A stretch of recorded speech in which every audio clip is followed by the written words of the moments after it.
सलाम। मैं के गर्ल्स हाई स्कूल 8वीं जमात से ताल्लुक़ रखती हूँ। आज का हमारा टॉपिक है जाविये का नासिक।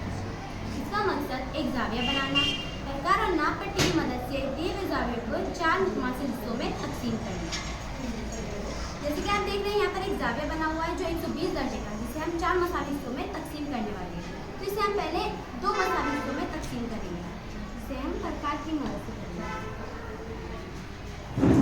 तो 2 मसावी हिस्सों में लेंगे और कॉस करेंगे, जिसे कितना भी करेंगे। नाप पट्टी की मदद से शुआ खींचेंगे और उसे डी का नाम देंगे। जैसे कि आप देख रहे हैं 2 मसावी हिस्सों में तकसीम हो चुका है जो 60 दर्जे का है। अब हम इस जाविये को भी इसी तरह कॉस करेंगे और इसे कितना करेंगे और नाप पट्टी की मदद से शुआ भी खींचेंगे, जिसे हम ई का नाम देंगे। अब ये बड़े वाले जाविये को भी हम उसी तरह 2 मुतमासिल हिस्सों में तकसीम करेंगे।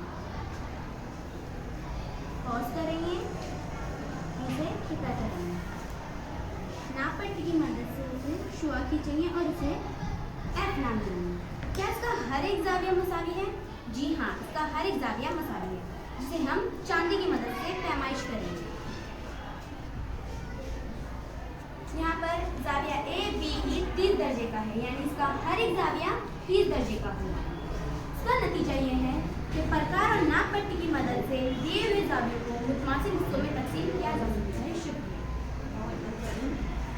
बेटा एक सवाल कर रही हूँ आपसे कि जाविये का नासिक किसे कहते हैं? ऐसा शुआ जो किसी जाविये को मुतमासिल हिस्सों में तकसीम करता है वो जाविये का नासिक कहलाता है। वेरी गुड, करें।